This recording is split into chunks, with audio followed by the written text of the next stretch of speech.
Salut les aliénés, c'est Tutu, on se retrouve aujourd'hui pour parler suite à l'annonce de la nouvelle extension sur Age of Empires 2 Definitive Edition qui s'appellera Les Seigneurs de l'Ouest et qui arrivera le 26 janvier 2021. Donc une annonce assez surprenante qui est intervenue hier où justement on nous annonçait qu'il n'y aurait pas d'extension, que la Definitive Edition portait bien son nom parce que ça serait la dernière sortie de ce jeu là. Et en fait du coup ils ont changé un peu leur fusil d'épaule, donc extension qui arrivera en début d'année prochaine et qui va comporter 3 nouvelles campagnes scénarisées et 2 nouvelles civilisations. Donc ça coûtera 10 euros, ça sera accessible sur le Microsoft Store et sur Steam. Donc vous pouvez déjà précommander le jeu.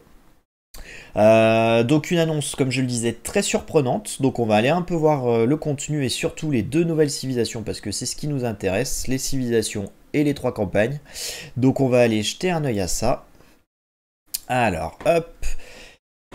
Donc on voit les annonces. Donc la première, ce sera les Bourguignons. Donc économique, achèvement culturel, avancée militaire. Donc on va surtout aller voir les bonus de la civilisation. Donc ça sera une civilisation de cavalerie, ok. Les améliorations économiques seront valables à un âge plus tôt par rapport aux autres civilisations, donc ça peut être très intéressant. On aura du coup tout ce qui est de type harnais ou tout ce qui est double hache, on l'aura dès l'âge sombre, donc ça va être pas mal.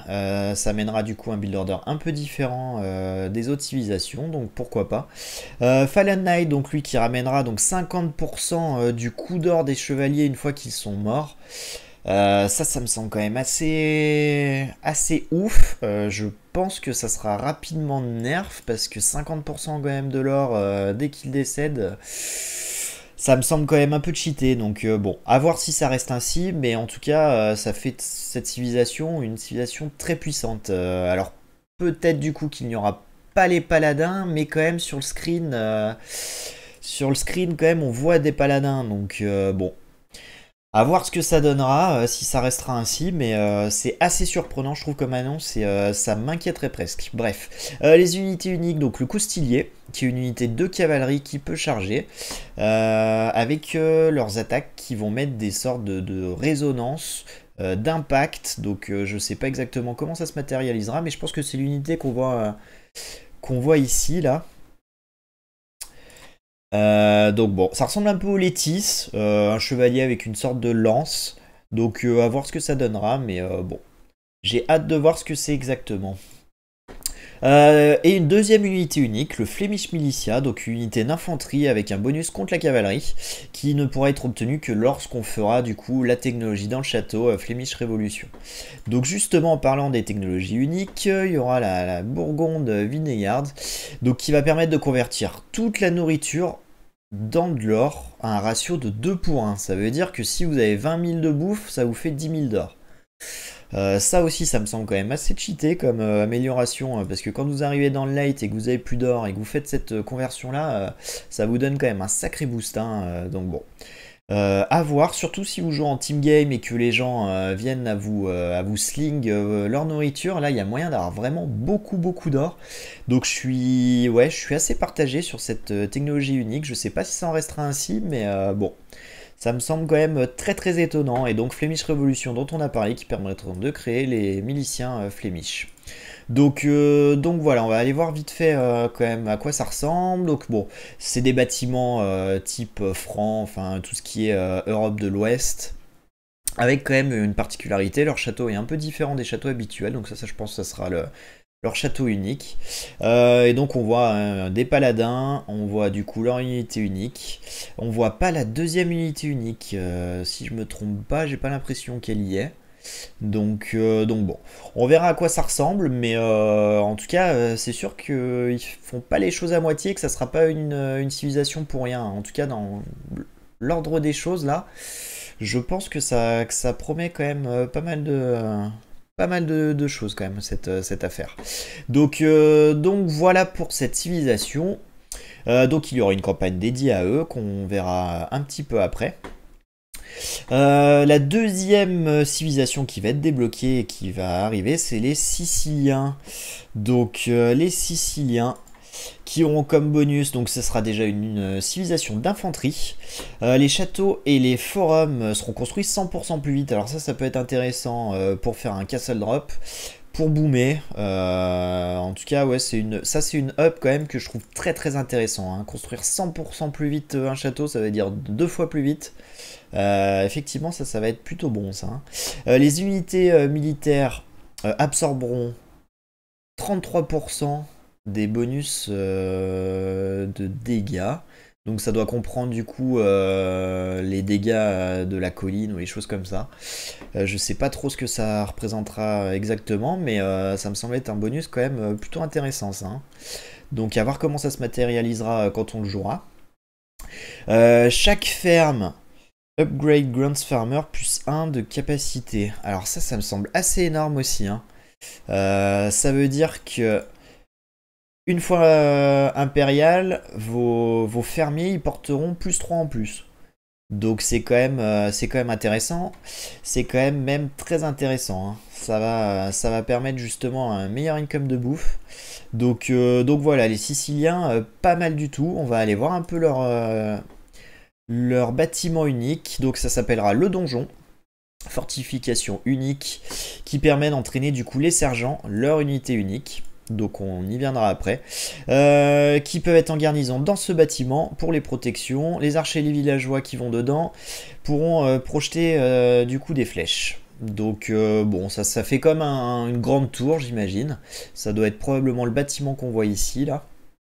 On verra d'ailleurs peut-être mieux là. Donc ça doit être ce bâtiment là j'imagine. Hein, et donc ça doit être ces unités là, le sergent. Donc le sergent, parlons-en justement, une infanterie unique avec laquelle on peut aussi construire les donjons. Alors ça c'est marrant, ça c'est une unité d'attaque qui va nous permettre aussi de construire les donjons. Bon, assez étonnant, assez surprenant, mais bon on verra ce que ça donne. Et donc les unités, les technologies uniques, il y aura First Croisade, la première croisade, qui permettra donc à chaque forum de faire apparaître un groupe de 7 sergents. Ça veut dire que si vous faites beaucoup de forums, vous faites cette technologie et ça vous fait apparaître 7 fois le forum, enfin 7 sergents fois le nombre de forums. Donc ça peut faire quand même une sacrée armée d'un seul coup. Hein. Donc je suis assez dubitatif concernant cette technologie. On verra les sergents à quoi ils ressemblent et quelle puissance ils ont. Mais ça peut être assez incroyable. Hein. Sur le late, vous faites ça quand vous avez je ne sais combien de forums. Et vous faites une armée d'un seul coup d'un seul. Donc bon, c'est assez étonnant. La deuxième technologie unique, ça sera Scutage, qui permettra à chaque membre de l'équipe de recevoir 15 d'or pour chaque unité militaire qu'il a. Alors ça c'est assez ouf en team game. En 4 contre 4 vous vous retrouvez justement un peu sur late, vous la faites. En général chacun a à peu près une centaine d'unités, donc ça fait un petit boost de chacun de 1500 d'or. Ça peut être assez monstrueux. Hein. Donc voilà, alors ça sera complètement inutile en 1 contre 1, un peu comme le bonus des 1. Vous savez, sur les reliques, gagner avec les reliques ou avec les merveilles, qui sert strictement à rien en 1 contre 1 en ranked, et bah cette technologie ne servira strictement à rien en 1 contre 1, par contre en équipe ça a vraiment apporté un sacré boost. Donc voilà, assez surprenant encore une fois, je sais pas quel sera l'impact de ces deux civilisations, donc les Siciliens et les Bourguignons, mais je suis assez dubitatif pour tout vous avouer sur ces deux nouvelles civilisations. J'espère que ça déséquilibrera pas le jeu. En tout cas, à mon avis, il y aura rapidement des corrections dessus parce que ça me semble pas trop normal ce qui nous annonce. Mais bon, je peux me tromper. On verra bien en tout cas le 26 janvier ce que ça donne. Et puis si c'est agréable à jouer. Ce qui est intéressant par contre, c'est que ça va changer quand même pas mal les stratégies. En tout cas, pour ces deux civilisations-là, on aura donc des build orders un peu différents, surtout pour les Bourguignons. Et pour les Siciliens, quand même, le late va changer un peu. Hein. En fonction de ce qu'on veut faire, il y a moyen de faire de belles stratégies. Ça me donne déjà des idées de build et je pense qu'on va pouvoir bien s'amuser avec. Donc il y aura 3 nouvelles campagnes. Alors, la première, ça sera sur les Britanniques avec Edward Longshanks. Donc on va lire brièvement. Un retenu lâchement en otage par les barons ennemis. Edward a juré de récupérer le trône qui lui revient de droit et de mener une Angleterre divisée pour lui conférer une influence et une cohésion plus forte que jamais. Commandant ingénieux et politicien redoutable, il emploie des méthodes aussi efficaces qu'immorales. Accompagnez-le dans sa quête de pouvoir et de gloire qui vous emmènera tout autour de l'Angleterre, du Pays de Galles, de l'Écosse et en même temps en croisade. Dans cette campagne, vous incarnerez les Britanniques. Donc ça, franchement, ça me hype un peu quand même. Hein. Les Britanniques qui n'ont jamais eu de campagne, et je trouvais ça un peu injuste, donc c'est enfin corrigé, parce que les Britanniques, c'est quand même une très belle civilisation qui a porté quand même Age of Empires depuis plus de 20 ans. Donc justice est enfin faite, ils ont une campagne à leur nom. J'espère qu'elle sera digne des Britanniques. Donc on verra ça très prochainement, mais j'ai hâte pour ça. Ensuite, il y aura les Grands-Ducs de l'Ouest, donc j'imagine avec les Bourguignons. Donc des décennies durant, les ducs de Bourgogne ont cherché à détrôner un roi de France déséquilibré en mettant toute leur ingéniosité, leur puissance militaire et leur immense fortune au service d'une lutte sanglante. Lorsque le prix à payer devient leur propre sang, ils préfèrent diriger leur attention plus au nord afin de fonder leur propre royaume. Dans cette campagne, vous incarnerez les Bourguignons. Donc ça, à voir, hein, en fonction de la civilisation, tout ça, ça peut être cool. En tout cas, moi j'aime plutôt bien les campagnes, je trouve que c'est un bon moyen de découvrir les civilisations et puis de voyager dans l'histoire, même s'il y a quelques incohérences quand même dans les scénarios et que tout n'est pas tout à fait vrai, mais ça permet un peu comme ça de balayer une partie de l'histoire et puis ça reste sympa, les décors sont sympas et les campagnes très régulièrement sont assez surprenantes, intéressantes, donc on va voir ça. Et puis donc la dernière campagne, la troisième, où vous jouerez donc les Siciliens, donc ça s'appelle les Hauteville. Robert de Hauteville quitte la Normandie en l'an 1047 accompagné d'un petit groupe de brigands. Il a suffi d'un siècle pour que les membres de sa famille deviennent ducs en Italie, prince en Terre Sainte et même roi de Sicile. Belle réussite les gars, hein, Zartek. Hein. Partez aux côtés de ces aventuriers normands et de leur royaume triculturel, l'un des plus tolérants et avancés d'Europe. Donc dans cette campagne, vous incarnerez les Siciliens. Donc ouais, bon... Pourquoi pas, donc les Siciliens d'ailleurs on va aller jeter un oeil à quoi ça ressemble exactement, donc ça c'est les unités uniques j'imagine, avec leur architecture classique pour une civilisation méditerranéenne, hein, c'est un peu toujours pareil. Il y a ça là que je sais pas trop ce que c'est exactement, ça a l'air aussi assez original, donc ouais je trouve ça curieux, mais bon, c'est peut-être juste un petit truc de déco pour les campagnes je pense, mais voilà. Donc une merveille, donc les merveilles vous savez, hein, c'est toujours inspiré de vraies merveilles, alors je ne sais pas lesquelles exactement, mais voilà. Et ce bâtiment là donc qui va à mon avis générer pas mal de choses et de nouveautés sur le jeu. Donc voilà, c'est à peu près tout dans cette nouvelle extension, donc il coûtera quand même 10 euros.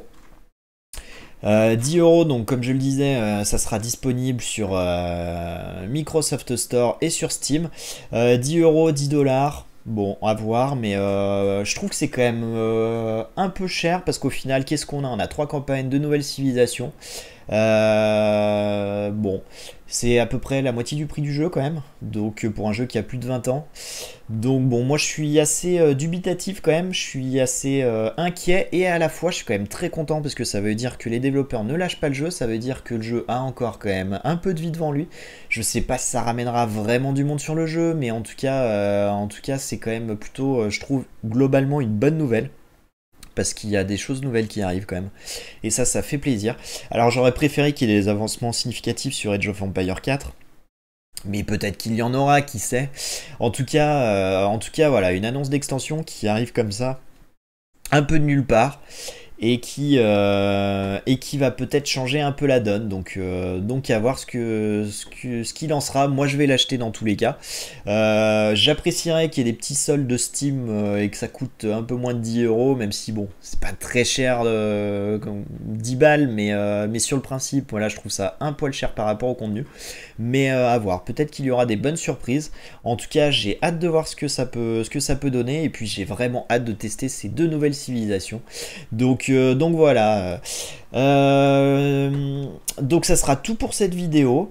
N'hésitez pas à intervenir et à nous faire part de vos commentaires, ce que vous pensez de cette mise à jour, si ça vous intéresse, si ça vous branche, si vous allez l'acheter ou pas, et surtout si vous êtes inquiet ou si vous êtes plutôt enchanté de cette nouvelle. Donc laissez ça en commentaire et puis j'essaierai de répondre. Je pense que ça peut être intéressant un peu de débattre autour de ça, mais voilà, en tout cas je tenais beaucoup beaucoup à faire cette vidéo parce que vraiment je pense que toute la communauté d'Age of Empires a été très surprise par cette annonce et j'espère que ça nous réserve quand même de très très bonnes surprises. Donc voilà.